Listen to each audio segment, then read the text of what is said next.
Holodeck 3 program is reinstated. Open sesame! Commander Klingon vessel.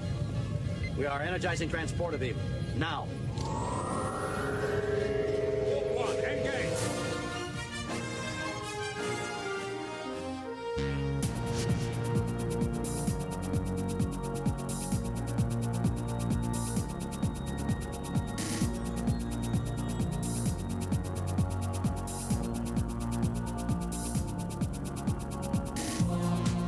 All right, hello, welcome everyone to Star Trek from the Holodeck. This is Rayman Digital's exclusive Star Trek show where we discuss pretty much any and everything relating to the world of Star Trek. And this is the Picard edition, and we will be breaking down the episode titled The Bounty, which is episode 6 of Picard's 3rd season. And as we are moving along, David, I'm getting more and more satisfied, and my anxieties are slowly dissipating. Unfortunately, in this new era of all television franchises, it seems like IPs are falling apart, that the new writers taking over just aren't doing these IPs just. So I'm always a little afraid. However, David, season 3 is finally becoming the show that everyone wanted. Yeah, absolutely. Because, like, I honestly feel... Me and you have discussed about this off air, but I mean, you could take season 3 and just watch season 3. You don't need to watch season 1 or season 2. That's what I told my mother. She asked me about the new season, and she cannot get through the first season. Yeah. She has tried repeatedly, and I said, you know what? Season 2 I enjoyed. I know people didn't like it. I know it was divided, season 2. If you want to get back into the story and know what is happening in the world of Star Trek, watch season 1. You don't really even need to watch season 3. You don't even need to watch season 1 or season 2, because everything you need to know is there. They're relying on common knowledge to some degree when it comes to Star Trek, and the things that only the elite Star Trek fans may know. Yeah. They're still quickly explaining things. Like in this episode, Section 31 was briefly explained. Oh, yeah. The different iterations that we've seen throughout the years of Star Trek when it comes to our vessels, ideas, characters, all fully explained in a matter of seconds, just enough to give people the proper context to understand what's happening. Oh, yeah. And that shows, like, the strength of Matalas's writing, because he understands... Matalas. Matalas's writing, because he understands that he's writing a TV show. He needs to actually have a certain way of expressing his ideas. He just can't spitball and throw these ideas at the wall and hope that they stick. He is legitimately expressing his ideas and explaining them using only maybe 1 or 2 pieces of dialogue. He doesn't have to go into grandiose statements and, try to add the melodrama. He's focusing on making sure his narrative and his story goes forward. Yeah. And the way he opened up with this episode, dude, was just genius, because it gave me vibes of, like, Star Trek movies of old, where you have the villain finally have, like, their quote unquote monologue moment where Vadic is just telling her crew, we have to find them. And you get more tidbits of the villain, and her villain moments are just fantastic, because it reminds me of, like, the old Klingon characters, who would kill their crew just randomly because they're getting angry of, like, the fact that the good guys are getting away. And the way she's portraying Vadic is really cool. It really does remind me of, like, the villains of Star Trek movies, because her villainy is just over the top. Yeah, and it's also nice that we only have a singular threat. There may be other people involved, as they have alluded to, but for the most part, the face of that threat is singular. And I like that, because that was a problem or a potential problem that I had going into this season, because the way the trailer was positioned for all of us, it showed so many faces that were common villains. We thought, oh my God, dude, we yeah. thought Data was going to be Lore. We thought Moriarty was going to be an actual villain. And then we saw Vadic and we're like, what the fuck's happening here? It looks cool. And boy, am I excited, but they better be damn careful having that many villains. Having that many villains in a single season, in a 10 episode season. So far they have managed to work well within that area. So yes, David, this episode was incredible on so many levels. The nostalgia was something fierce, and it wasn't just about fan service. This was about using nostalgia to further plot and express an idea on the importance of cultural heritage.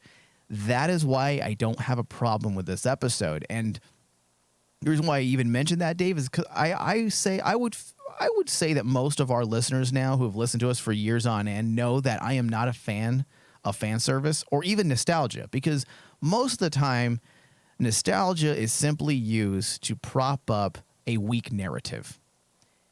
The writers and directors may not be confident in their abilities to tell a story, so they rely on nostalgia because they know fans will rally behind that.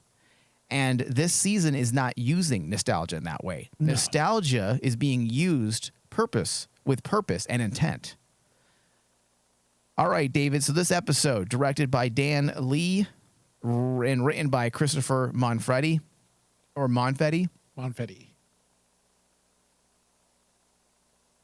I think this might be one of the best written episodes of Picard to date. Off the bat. To be perfectly honest with you. Yeah, I mean, this episode, it was probably the biggest nostalgia overload I've ever witnessed in television history.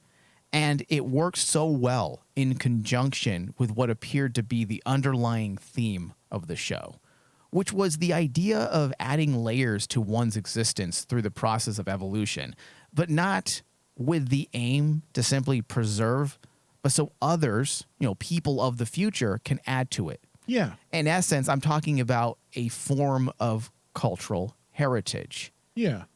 For me, it's also adding on to we mentioned it on our pre-show, it's adding on to one person's legacy and taking that evolutionary step, in one's character. And showing that basically taking what people will deem as nostalgic or member berries, but giving it some meaning, some substance for that character so that character can move forward. That's what we were expecting with Picard from the get-go. Because you got to remember, when Picard was first being talked about in idea form, it was, we are going to be doing a series that is about what? Picard's legacy. Yeah, but I think it's more that, yes, I think overall the episode is definitely, I think the season, yes, is possibly, you can say there's an argument to be made that it's dealing with the legacy of Picard. But this episode itself, I don't think has a lot to do with legacy, because legacy by definition is far different than what they were actually doing, which is talking about the idea of passing down what we know, our wisdom. Yeah. And that isn't legacy. That is cultural heritage. Legacy is more or less a gift being handed down, or I guess you can say the transmission of something from an ancestor, whether that be belongings, an idea. It can be also an idea, a person can also represent that idea or thing, and you can learn from that. But I think this episode in itself is focusing on something a little more deeper, and it has to do with the idea of handing down culture. And you could see that in the episode. I mean, cultural heritage includes tangible cultures such as buildings, monuments, landscapes, archive materials, books, works of art. That's all the obvious, but can also deal with intangible culture such as folklore, traditions, language, and knowledge. And that's really what they were talking about in this episode. It was about knowledge and wisdom. That's the big one, is knowledge. Especially, I got giddy with the whole, they're going through the shipyard and we get to see all the ships. And they're gushing about the history of those ships. Yeah. But on top of that, they're adding some knowledge to it, what it means for those characters. I mean, I'll be honest, I got a little teary-eyed when I saw Seven react to Voyager. And we wanted to know as fans, what are her feelings about the old Voyager crew and everything? And then in one or two sentences, we get that meaning simply by her seeing Voyager finally and calling it her home. That's where her original family was. Mm-hmm. And I thought that was like really, that was a great emotional moment for Voyager fans because we finally got our answer that we've been looking for since Seven got introduced. Yeah. Yeah, we've been waiting for that, to see them acknowledge Voyager her history. and her history in some way. And they absolutely did. And that is a great moment that we'll get into a little bit more as we progress our discussion here, or progress through our discussion. But even that, you mentioned knowledge and that scene and its connection to Voyager. But even that, when you look at what her story was in Voyager and what it meant for her as a character, I'm talking about as a being, not as a character, as a fictional character, but as a being. Yeah. Voyager represented a hub of knowledge and growth. That's why she said, that was my rebirth. That was my rebirth. Yeah, that's her exact words, which And from goosebumps. And from growing within that family unit, she learned from them. She learned what it meant to be human again. She learned about the little intricacies of what it of how to express yourself, how to form your own identity when coming from a collective, dealing with your fears and your phobias, probably is a better way of saying that. And that's all a form of knowledge. And that was the point of every single character in this episode that was brought in. It was about what you hand down to someone in the form of knowledge and what you do with it. And look what Seven did with the knowledge that she gained from her rebirth aboard Voyager. Yeah. She has evolved. And not just as a way to preserve a legacy, but as a way to add and grow. Yeah. It's great. It was really well done. And the reason why all of this works is because they use nostalgia. Let's bring it right back to nostalgia, because that's at the surface level, that's what this was. Because they use nostalgia as a platform to express the thought of how we hand things down to other generations. Yes. Wisdom, insight, but also our flaws. Our flaws. And this was less of a statement on the individual, but a philosophical statement, in my opinion, on humanity and culture as a whole. Well, that talk between her and Jack epitomized that. It epitomized the fact that when she makes the comment that some of his characteristics are very Picard-like, and and all of a sudden, Jack starts realizing that, yeah, some of those things are handed down to him by his dad. And it's like that whole scene dealing with history and how it affects us as human beings, and basically that makes us. Yeah. That makes us who we are. Even the flaws. Even the flaws. And that was, again, the point, because that conversation was beautiful between Seven and Jack, because it did frame the overall theme that much better. Mm-hmm. For better or worse, a part of what we hand down through cultural heritage is our flaws. But somewhere in those flaws, there's also going to be some greatness that we can find as well. And the way they framed that idea was by using Jack and Picard's relationship, and the idea that Jack didn't really see anything of himself from Picard. The idea that he just recognized traits from his mother, and until he met his father, he realized, okay, so I got some flaws from you, but also I got something good. And in that, that is humanity. We are imperfect. So yeah, everything worked so well to continue to strengthen the overall theme. It's very interesting, or I should say, it's a very interesting way to express an opinion, I guess, on the importance of what we leave behind. Because, as I said, for better or worse, the ones after us, our children, let's say, will pick up what we left for them, and hopefully among all of our mistakes, they will find the good things that we've done as well. And rather than simply remember, i.e. preserve, they will add additional values and their traits. Well, not only that is like the fact that, again, this is going to like giving kudos and applause to Matless's writing. He used Who's Matless? I'm trying to actually keep not say Matalis. There we go. Like Matless. What is he like? Matlock. Is he Matlock's son? But the whole concept that he brought back from season 1 that Shaban introduced, where Picard's sickness that was killing him slowly, he uses that to actually give substance to the relationship of Jack and Picard.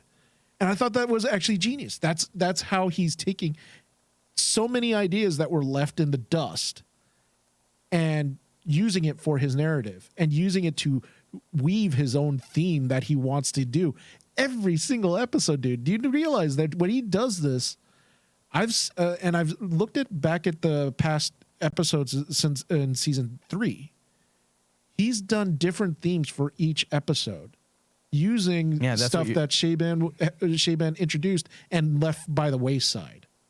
That shows a really good writer.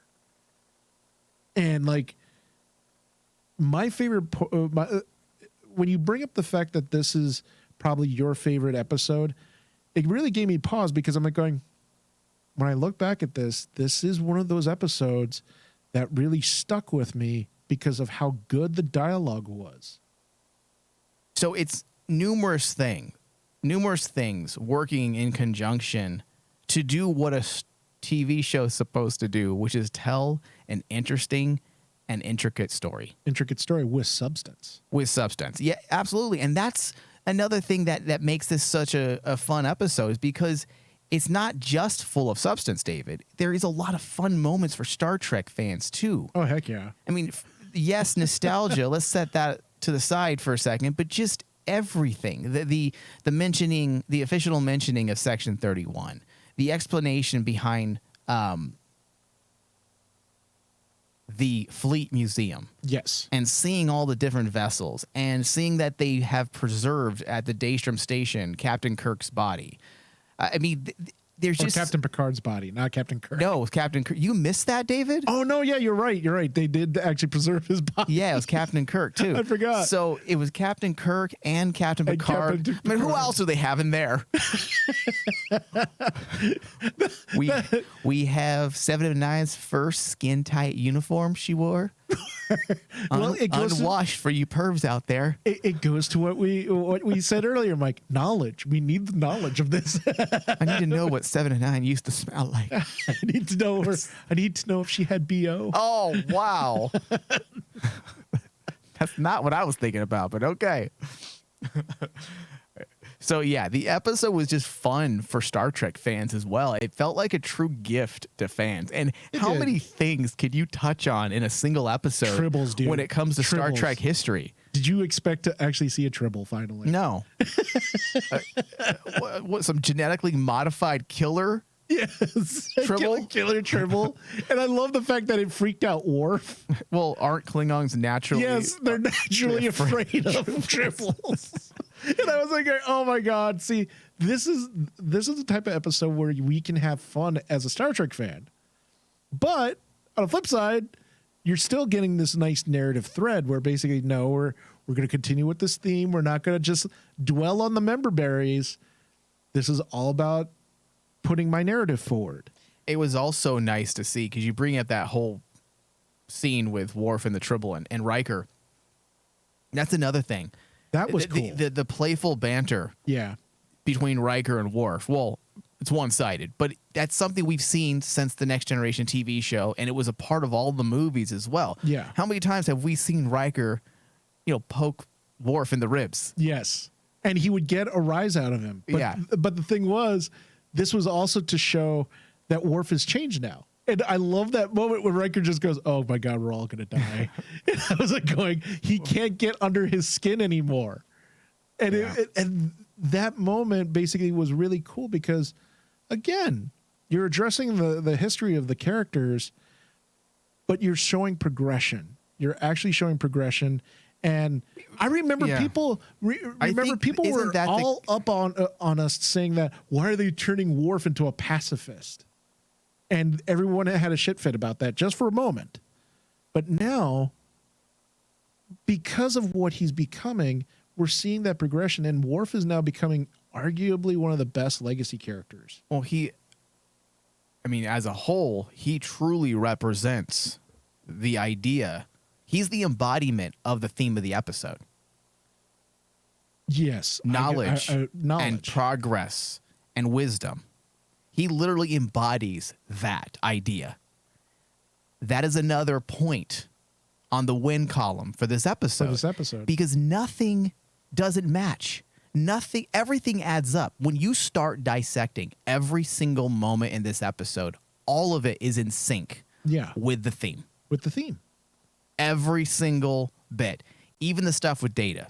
Essentially embodying this very theme of progress and evolution, being literally made up of Soong, Lal, B4, and Data. Yes. And even, I believe, Alton. Which, now I feel bad that we hate the character because he died. But it goes to show you what good writing will do for a character, because he becomes the new Soong, which is what he should have been. Yes. In season 1, he becomes the man who continues his father's legacy, continues his father's research for the betterment of humanity and to bring life to his father's life's work in a way that even Dr. Soong, Noonien Soong, never was able to do. Think about this, David. Through the process of evolution and progress, Data has finally become everything he wanted. The thing he always wanted most, what was it? To be human. Be human. And he is essentially human. And you do realize that whole moment, because when I went back and I rewatched the episode, I thought about like the connections to the past and like how each scene could be interpreted in regards to another scene from Star Trek's history. Mm-hmm. That whole scene with Soong goes so perfectly bookends with the original when Noonien Soong basically is talking to Data and asking him, why did he create him? Why do painters paint? Mm-hmm. And that whole monologue where he basically says it's about children, it's about our legacy. We want to pass something down. And then all of a sudden you bookend it with his son continuing his legacy and continuing that idea that it's the children, it's the next people that we pass on. And think about that. What the knowledge of his father was handed down to his son. And now it's in the mind and preserved for future generations in the mind of Data. And not only that, the writing of this episode is fucking insane, David. And not only that, the knowledge of Data's daughter, Data's brothers. Yes, it's all been preserved. It's all been preserved inside of Data, and essentially, and not just simply to preserve, as Alton Soong said himself. If you guys missed the theme of the episode, he stated it at the end. Yes, Alton Soong literally gave you what they were working at, working with, I should say. And when he said that it's not to just preserve, but to add, he's talking about what he did with Data, and he's also strengthening the theme of the entire episode through that dialogue. Yes. It's really well done. I don't think I've watched an episode of Star Trek this intricate in years, David. Oh, it's good. I think it's going to get even more intricate because if you think about it too, the idea that basically now Data has all these different voices inside of him that basically control him to this degree where it's like, there's Lore's voice, there's Lal's knowledge, there's B4's knowledge, there's Soong. Mm-hmm. And they're all fighting within Data's mind, essentially. But think about this, David. Okay, so remembering that Noonien Soong was also heavily flawed. Yes. Lore was a sociopath. Yes. Lal was naive, which you could say is a flaw. Data was perfect in the way his mind worked. He was pure of heart. But in him being pure of heart, it also prevented him from being truly human. But now that he has flaws that were handed down to him for better or worse, he has now become what he has sought. So Data, in order to fulfill what he wants to be, his life's dream, he has to merge with other consciousness to fully understand humanity. Just how poetic that is, man. How poetic is that? This is the best Star Trek episode in Kurtzman's era, dude. It is. And like, I'll be honest. That moment when he is going through the personalities, that was really impressive. Well, that Brent Spiner can flip a switch. Brent Spiner has always been the best actor of the TNG era. I've always said that. I've even said that he's never gotten his due in Hollywood. How has he not been cast in so many other things? That guy's range is insane.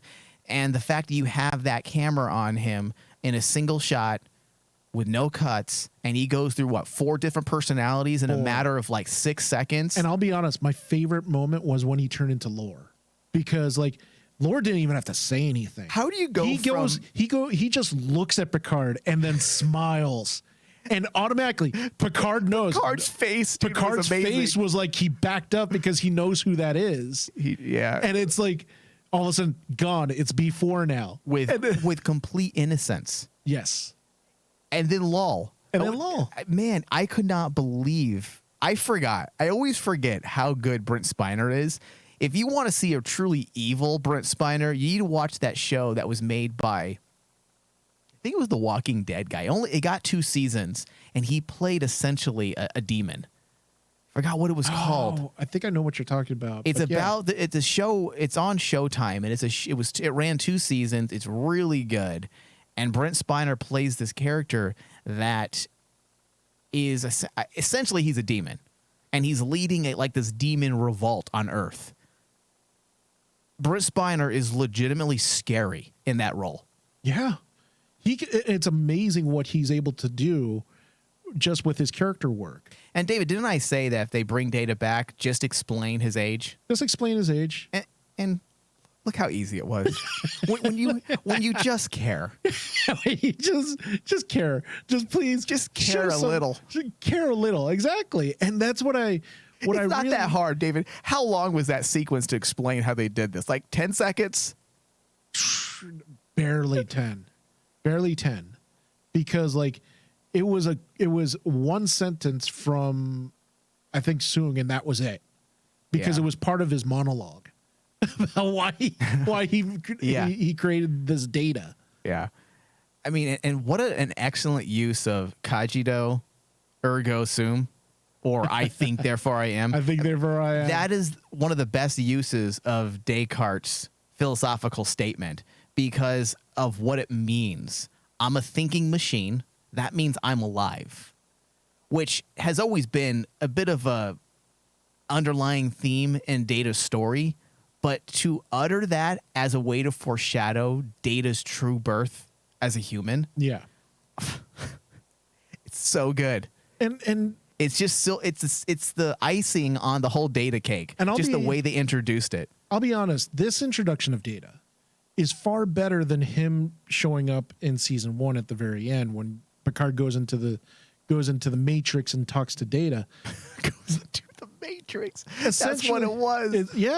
But like here, it was so well established and so easily formulated. The whole scene, like the appearance of the crow, the appearance of the raven, the whistling. Mm-hmm. Oh my God! Okay, using Moriarty. That's when I teared up, Dave. Yeah, when Riker, when we went to that flashback when Riker first met Data. Yeah, I was like, oh, this just hit. And then they basically go to the exact scene. Yes, and I was like going, that whole thing when they cut it, it looked fantastic because you get this moment of using a flashback, and this is how you properly use flashbacks. What? This is how you do it. You don't spend like an entire episode doing a flashback. No, it's a quick moment because you're reacting to Riker's character. Basically, you're reacting to Riker remembering that moment. Yeah, and that's all you need to show. You don't need to go into any grandiose explanation or 30-minute monologue. And also, you're dealing with a show that originally aired in the 80s, and you have to realize that there'll probably be a lot of people watching this show that might not have watched TNG or might have watched it a long time ago. So you have to do a little bit of flashbacks in the way they did it in this episode in order to give context. And I love the fact of the use of Moriarty. That's not the real Moriarty. Right. That's Data's Memory. That's Data's memory of essentially, we all, as Star Trek fans, we always say, oh, Data and Lore are arch nemesis. But when you think about it, Nah. his true arch nemesis was Moriarty. Every time that the thing that Data would do is go to the holodeck and challenge Moriarty as Sherlock Holmes. That was his way of trying to better himself because he wanted to learn. Yeah. And like the fact that Moriarty is the one that basically goes, I am plagued by this damn tune and I can't get it out of my head. Mm-hmm. Because why? He's plagued by Data. Yeah. And I thought that that was so awesome that essentially Data's nemesis is obsessed with him. And that makes sense because of Data's history with Moriarty. Yeah. And It was very well done. So well the whole done. episode was very well done, but the Data stuff, So much better, dude. It fixes my issues and how they handle Data in Yeah. the first season. Even though that final episode between Data and Picard was emotional, I don't feel like it was earned. Yes. This was an earn. was earned. This was a lot of effort going into the writing to make sure that this pays off. They worked for it. They didn't just use it as cheap nostalgia. They worked for it. They executed it properly, and it paid off in a really big way. Oh, yeah. And But my only question, Dave, is probably not really, doesn't really matter in the grand scheme of storytelling. However, I get obsessed with things like this. Now, this isn't the Data that died, technically. no. This is the Data that was preserved when he put his consciousness or his memories into B4. Into B4. So Yes. he doesn't have any memory of his life after he died. So essentially, you know what Bachelus just did? He just retconned season 1. Yes, he did. Think about that. That's why I say, I go back and I say, do we really need to watch season 1? No. He just retconned season 1 because all that matters now is this is the Data that we last saw in Nemesis. In Nemesis. Because this is, he went back and answered a question. Well, what happened to B4's body? Here's B4's body right here. Because I had said in season 1, before season 1 aired, I said the best way to bring Data back is to use the uploaded consciousness and memory that he put in B4. In It B4. makes sense. No, we're actually going to find some surviving aspect Speaking of Data. so we could justify making an entire new species of androids That we never go to. yeah. That we have not answered. Now, I'm not going to put words in Matalus's mouth and say that this is what he's doing. Like he's purposely retconning because he thinks what Shaban did sucks. I'm not going to speak for the man. However, Matalus is trying to clean up the next generation era. Yes. Because they are closing out the ringleader of the TNG era, which is Picard. Which is Picard. And in order to do that, you're going to have to start sweeping. And whether he planned on retconning because what Shaban did was bullshit, it doesn't really matter. He is cleaning things up and making things a little more tidy. And what he did with Data makes it far more tidy. But do you realize while he's trying to, he is making everything tidy and closing up a story on a generation, he's still able to introduce new characters that could possibly carry the series after this. Yeah. Jack is a really good, interesting character right now.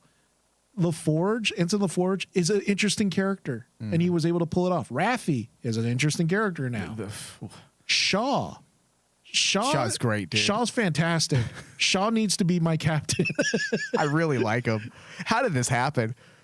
I hated him in that first episode. Like, fuck you, pal. What is wrong with you? And then all of a sudden you're like, last episode you said that Shaw was your spirit animal. He was. And in this episode, even more so. When they were talking about, what was the line? When Picard said, was it Burgle? Yeah, Burgle. We're going to Burgle. the Federation. And Riker's all, great use of Burgle. And then Shaw looks at Picard and Riker and like shrugs and agrees. Yeah, shrugs and agrees. Really good. Good job. And then all of a sudden, the best thing by far, this whole time, this character has hated Riker and Picard. Mm-hmm. And then LaForge shows up and he does a switch and he loves LaForge. How funny is that? I was like going, don't laugh in the mic, Dave. I was like going, he truly is us. He is the Star Trek fan, because he's like going, I hate these two because of all the misadventures that they have and all the troubles that they cause. But LaForge, no, he's great. He's great. He's my hero. But it makes sense too, because when you take a step back, you say, oh, this isn't like a character that's just jumping the shark, so to speak, with his character. No, they established that basically Shaw was an engineer since the very beginning, since Wolf 359. Mm-hmm. So being that way as an engineer, of course you're going to actually be looking up at possibly the more famous engineers in Star Trek history. LaForge is one of them. I mean, that has been one of the things that's been established in TNG, was that Geordi was the guy when it came to the engineering. He was their Scotty. Because I will never forget that part of Geordi's legacy, was kind of cringeworthy with the relationship with a hologram, but his legacy or his story? His story. Yeah. But also one of the most memorable moments of his story was that interaction with Scotty, when Scotty was trapped in the teleporter and brought into the TNG era. Mm-hmm.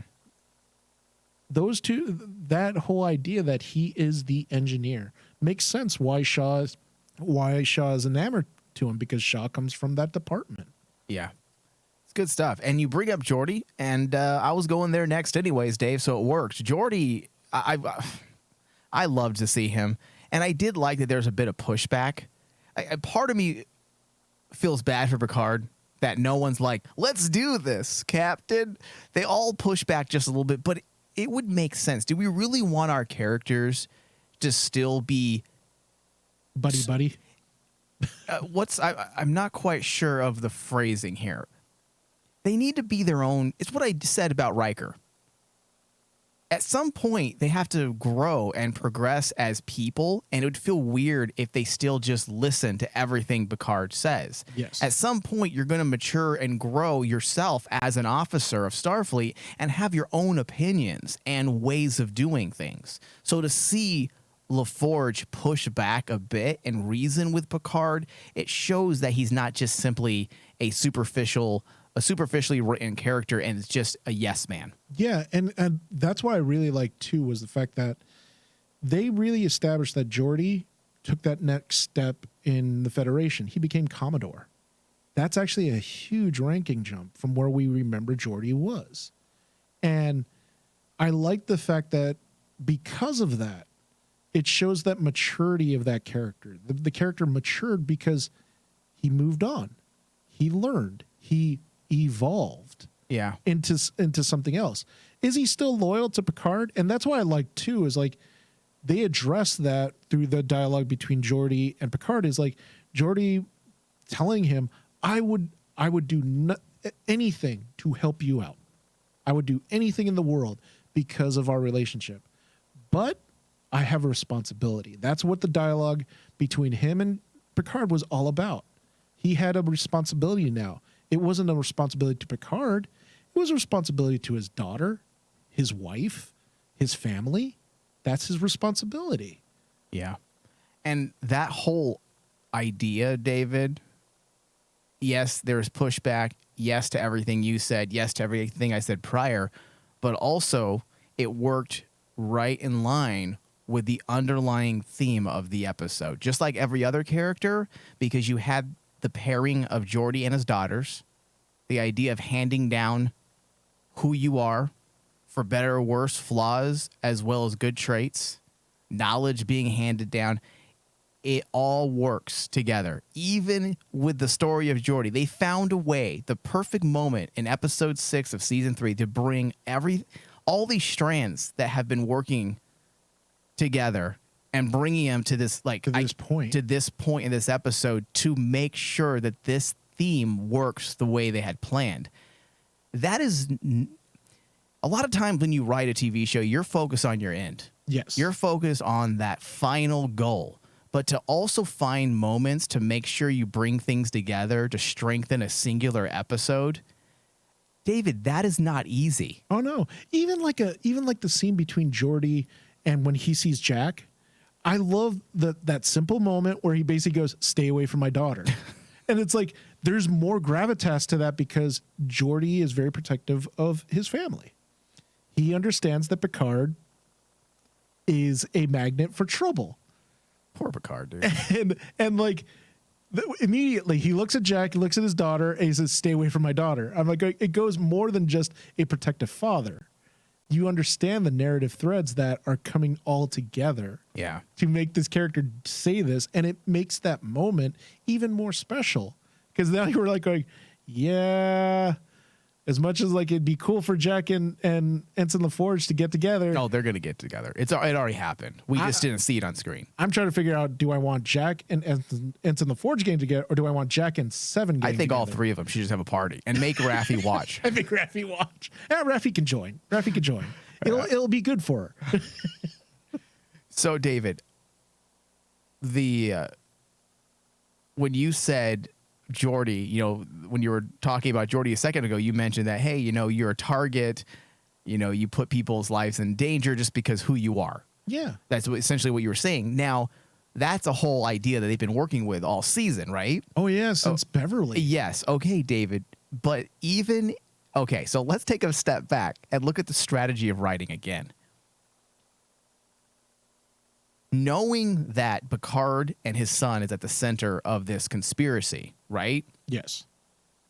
It would make sense that at some point they may have to target every former colleague and friend of Picard in order to get to Picard and get to Jack, right? Yes. Okay, they even said as much, I believe, in this episode. Oh, yeah, because remember. Track every colleague, friend, family, foe, pet of Picard. That was my favorite. That was one of my favorite moments of Vadic. So Vadic saying that.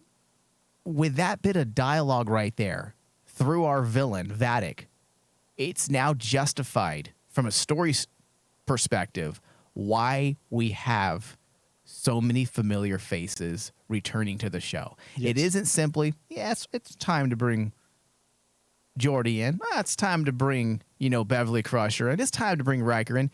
It makes sense that they're here because the story itself is about Picard and the fact that they know that Picard will seek out his colleagues and friends. Oh, yeah. So it's built into the very idea and concept of the show to justify why we would see all these familiar faces rather than just simply having them drop in. Hey, what's up? I'm back. Well, because it's also understanding the motivations of Picard. And that's what I feel makes Vadic as a villain now so interesting, because while she's over the top and she's very Star Trek villain-like, where she's over the top, you expect her to say a monologue, but there's actually thought process behind it. There's substance behind her thinking. I'm going to affect everyone that is close to Picard because that is the easiest way to get to him. So, in essence, it goes with that. It goes beautifully with that narrative that we started with. Why Picard doesn't have a relationship with his son, because Beverly knew that from the get-go. Right. Then all of a sudden you see it. You see it tidbits with Riker. You see tidbits with Geordi now. Right. You're probably going to see it with Data, because Data's going to know his last memory is him blowing up. It would make sense, especially because Data's going to be a different type of person. Exactly. He may see things differently because you can't tell me that the personality trait inside of him is not going to use that against Picard. Yeah, but I also think at the end of that, I think Data is going to probably find a way to properly merge all those consciousness together. In fact, I believe they said that. Didn't they say that right now all the personalities are separate? Yes. And distinct because Soong didn't finish his work. He didn't. And his next step was to merge all the minds into one. Yeah. So at this point, he's almost like schizo, right? Yes. So like, we better get some more lore moments. Like Oh, dude, I want so bad. lore. I want Brent Spiner. I'm not for violence in Star Trek. It's not Star Trek. But if we get a hardcore action sequence, I want to see lore take control and be a violent motherfucker. Tell me you my don't want to see God. that. Yes, I do. Because we out of all the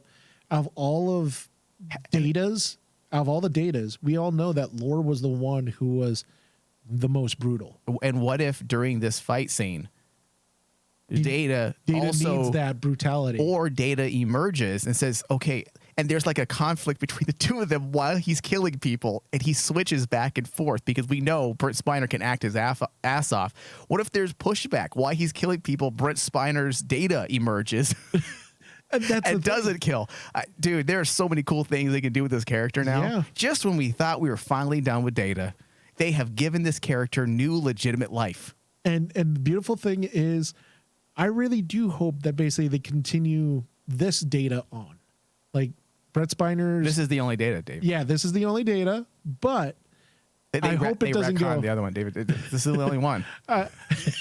I hope that basically this Data doesn't end. Somewhere Shea-Band's screaming Khan. Yes. God.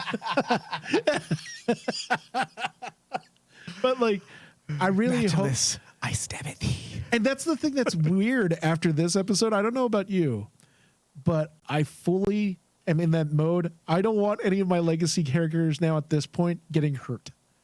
Yeah. I'm like worried, legitimately worried that someone's going to die. Because especially like, do you think we've built it up, and I hate to say it, from the get-go, I was like going, Picard has to come to this lesson that basically he is a magnet of danger. Everyone that his family is in danger constantly because of him. Well, David, is it really because of him, or is it? Well, no, it is. No, without a doubt. No, especially if that was. No, you're right. That's what I was trying to get to. That I said it wrong. If I don't know what I was thinking. I blanked for a second. Just to strengthen the whole idea that this is all about Picard, what did they steal at the Daystrom Institute? Picard's body. What the fuck is that about? I don't know. That's the thing. I'm like going, how in the world? Why would the changelings want his body? Now, also, they wanted his body, and they want Jack Crusher. Jack Crusher is having weird dreams. So, has this, Dave, in the weird, mind that you have when it comes to your ridiculous theories, is there anything surfacing, David? Would you like to help? You're my Star Trek horrible conspiracy medium. Are any voices speaking to you now, David? They are, because I thought about it, okay? They really never really went into full detail what the disease that Picard is suffering from. Okay. They just said that basically, it's a terminal disease. It's Irumodic syndrome. Yeah, it's a terminal mental disease. However, the disease itself, the afflictions that he suffers through are very strange hallucinations that aren't there, but they are there. We've seen it firsthand, that basically the hallucinations that in season 1, when he started seeing it and Jack is seeing it, it's affecting them for real. Well, Jack it's not a hallucination. Jack almost seems to be having premonitions. Exactly. Like potential futures. And we know that Picard suffered that in TNG when, remember, he was jumping through time. Oh, that's right. The final episode. He was jumping through time and he was suffering through that disease. I'm thinking that basically the changelings want to tap into that, because think about it. If they are able to tap into that quote unquote knowledge of jumping through time. Yeah, but he's not really jumping through time. But he's seeing the possibilities in the future. Okay, I think your theory needs some finesse, but I like it. But I think you're onto something. But it's like funny, because as soon as I was like, how can we get wacky? Well, he's touched by Q. So. Okay, stop. See, that's where you're already. Can John Delancey show up again? No, just one more time. Just one more. Okay, so you bring up John Delancey's Q, because obviously if Q was around, it's good that they killed him off, because this just wouldn't work. Did we see him? We didn't see the body, he's Mike. Dead. He's dead. Didn't see the body unless he's locked up at the Daystrom Institute. Oh my god, dude! What would you do if like all of a sudden? What if they have a Q locked he's up? non-corporeal. They can't do that. Q is godlike. There's no way they can lock up a Q. But they can lock up a younger Q. Possibly. See, But I don't think Q has anything to do with this, or a Q. But I do have a question about another ultimate villain, turn good. Where's the Borg? you notice that too, right?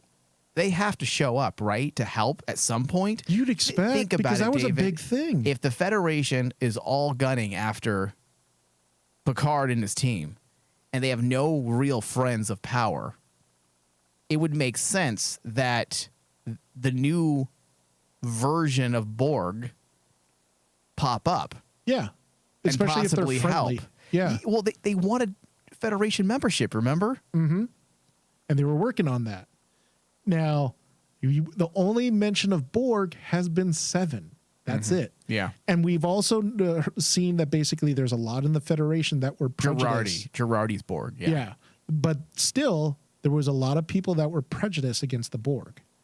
Yeah, I know So- that, but at some point you would think Girardi would show up. You'd think. Don't you think? That's what I'm waiting for is the big, 'Cause we one of the haven't- big moments is the Borg have to show up. But the question then becomes which Borg is going to show up? Girardi's Borg? Well, Matalis made a comment on Twitter saying that the Borg from Voyager, which is the current Borg, Yeah. the current timeline Borg, are still trapped on the other side. They're still trapped. Yes. So that leaves only Girardi's Borg, the new Borg.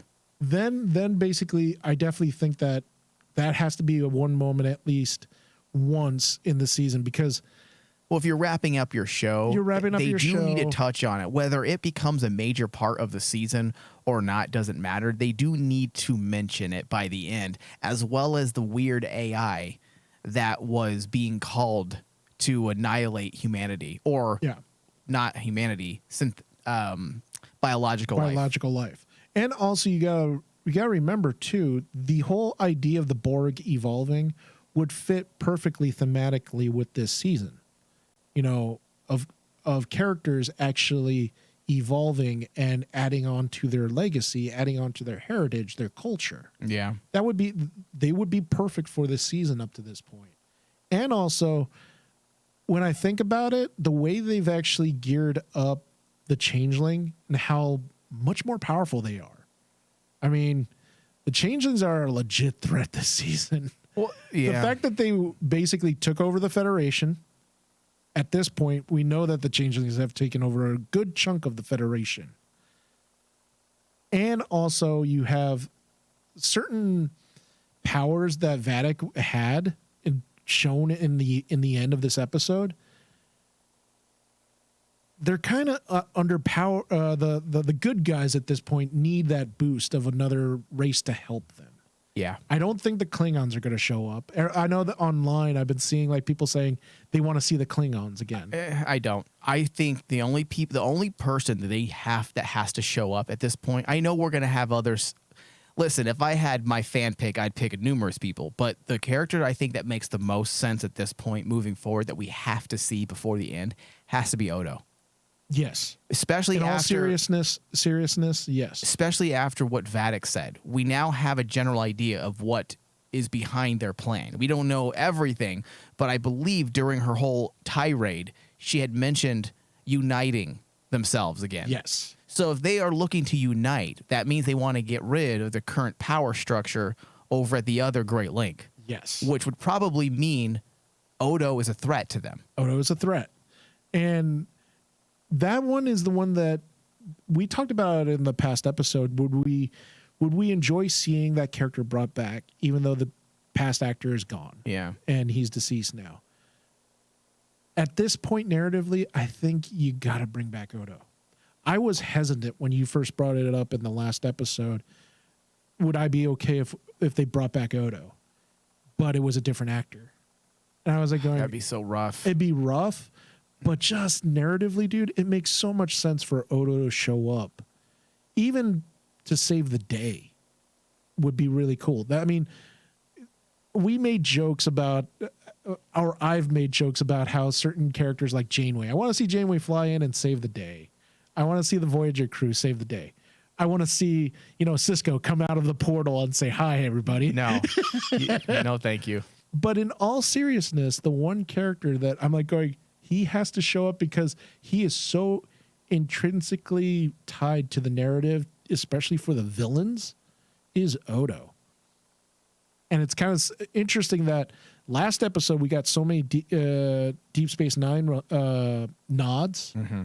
In this one, the only DS9 nod you could say we got was the Defiant, seeing the Defiant, but that was it. So, but we're also using the villains of Deep Space Nine. That is true. And everything that's being done right now couldn't have happened if it wasn't for what Deep Space Nine did for the cosmology of Star Trek. The question then becomes, do we go back to Deep Space Nine? Do we see that this season? I'm because so, if you think I'm about so it, torn about it, If you think about it, if they're going to actually try to bring the fight to the changelings, they have to go to the wormhole, right? They got to go to the wormhole, meaning we have to see DS9 then. So we would have to not only see Odo, we'd have to see Kira. Well, Kira would be the more likely one at that point because I believe she was left in charge of the station. Yes. Now, we obviously don't know. That's been, 30 plus years. Well, if we go by the logic of Lower Decks, remember they said part of Lower Decks is canon. Oh, that's right. She's in charge of the station. She was in charge of the station. That's right. But David, Lower Decks takes place in the original TNG era. Yes. It takes place prior to all of this stuff. Yeah. So maybe Kira's still there. Maybe Quark took it over. God only knows. Listen, all I want to see is Odo show up at the last minute with Quark and Nog. Quark and Nog. I love Nog, dude. I love Nog the too. most underrated Nog. character of all time. Because he was like constantly there, and he was constantly the guy who got stuck in the middle of everything when it came to Quark. I mean, Quark would get away with shit, and Nog would be back there, trying to be left there to try to explain everything to everybody. Cole Meany, Chief O'Brien. I mean, Cole Meany is an amazing actor. Oh yeah, he's always been fantastic, and he has moved on to do some great things, stuff. Yeah. I wouldn't mind seeing him. Bashir, I got to see Bashir. Yeah, especially because of Section 31. Section 31, yeah. And you have to figure that the last time we saw Bashir, he was being initiated into Section 31. So, did he know what Ro was doing? How angry is Ira Stephen Burr right now? Oh, he has to be like throwing his tantrum against the wall. Yes. Yeah, or he could be celebrating and happy that his show is finally getting its due. They're using things he did. Well, you got to remember, we watched that documentary and Ira was kind of bitter about everything. I would be too, knowing that you wrote one of the best Star Trek shows of all time, and there were so many people just taking a squat on it the entire run, and then discovered it was great 20 years later. Oh, this is actually really good. Fuck you. Fuck you. And that's why I say is like, that's the one person I'm like going, why doesn't Kurtzman bring back Ira? He's brought back everybody else. He's let, He hasn't brought back all the.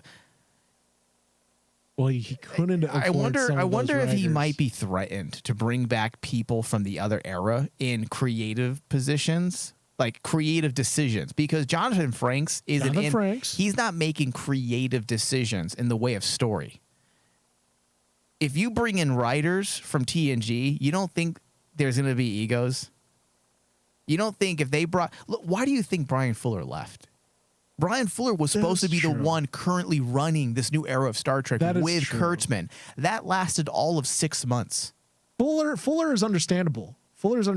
Because, but especially someone with a creative mind like Ira. Ronald D. Moore. But I don't think they can afford Ronald D. Moore. No, he's a giant now. Yeah, the only person that, I mean, especially after we watched the documentary, we kind of could tell the only way you get Ronald D. Moore is if you get Ira back. Yeah.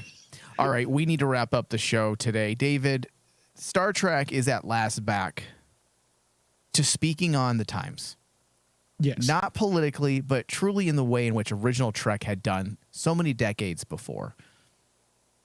This feels like Matalis is speaking about the current times, the divide between us, the importance to learn from our mistakes while also remembering we are flawed. Wisdom and cultural heritage are inherited and passed down from generation to generation. The knowledge and cultural heritage that is passed down creates a sense of belonging and strengthens cultural ties between generations. When you really start breaking down what he did, it feels like he's speaking about the times and the importance of remembering where we came from and looking to the future. It's a very optimistic theme. Yeah. And this is something that Star Trek hasn't really done too much in this current era.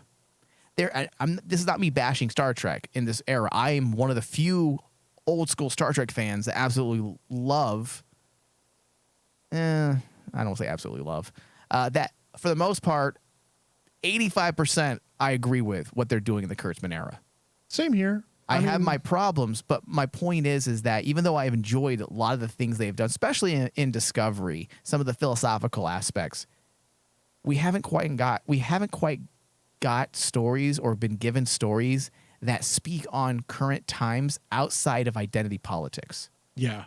Where it tackles just straight philosophy. And using a philosophical theme to then craft your entire narrative behind this idea.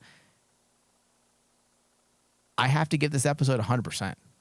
Oh, are you really jumping to 100? I've never done that before. You've never done that. Are you serious? I don't think I've done that with any of the Kurtzman era. None. But this episode is near perfect in the way it handles everything. Nostalgia, fan service, narrative, philosophical themes, speaking on the times. It's good. It's 100%, Dave. At least for me. Well, I'm not afraid now of my original score because I had to score this higher than the one that we just saw, the last episode. And the last episode, I believe I gave it a 97. Yes. So originally, my first viewing, I was at 100, but I didn't want you to throw your monitor at me. So I had to think. Okay, let's dumb it down a little bit. Let's say it's higher than a 97. I'll give it a 98. But the more we've been talking about it, especially in this episode, you start to see everything more clearer. More clearer, yeah. And I see all the points that we're making, and we're all on the same page. He's done a fantastic job with season 3 up to this point. The stench of season 1 is gone. The bad smell of season 2 is gone. But like, the fact that I gave him 1% extra. I should give him 101% for that retcon. But like, but the fact that he's able to actually give us a season that I'm looking at him and going, I've never been part of a TV show, like reviewing wise, Mike, where I look back and I say, oh, this season stands on its own. I can actually start here and forget the other past seasons. I don't need the other past seasons. That's never happened. So doesn't it frustrate you though a little bit?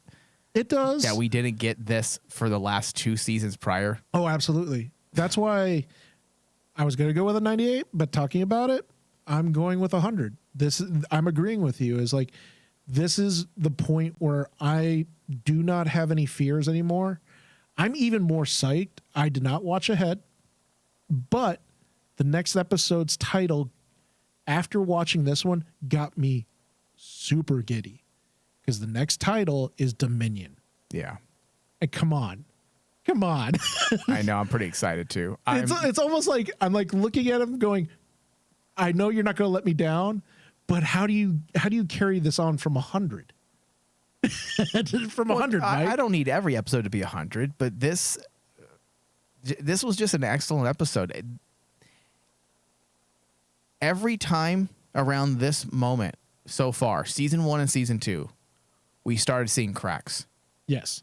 Even in season 2, which for the most part was a strong season, despite its less than exciting overall story. It was well written. But even around season 6, we said, oh, that I believe the cop episode was episode 6. Yes. We're now moving into episode 7, and I don't see cracks. I don't see any cracks. In fact, if anything, we're at the strongest point we've been at to date. Yeah. though. I'm really excited for this season moving forward and where it goes now. I'm no longer nervous, Dave, just like you. I'm not nervous. Which that also makes me a little nervous, though, that I'm not nervous, because sometimes I'm nervous to protect myself. I'm used to being smacked around. So We're now waiting to fall off the cliff. Yeah, I feel freedom, Dave, and I don't know if I'm supposed to. All right, we need to close out. Thank you, everybody. Thank you, David. Thank you. Live long and prosper.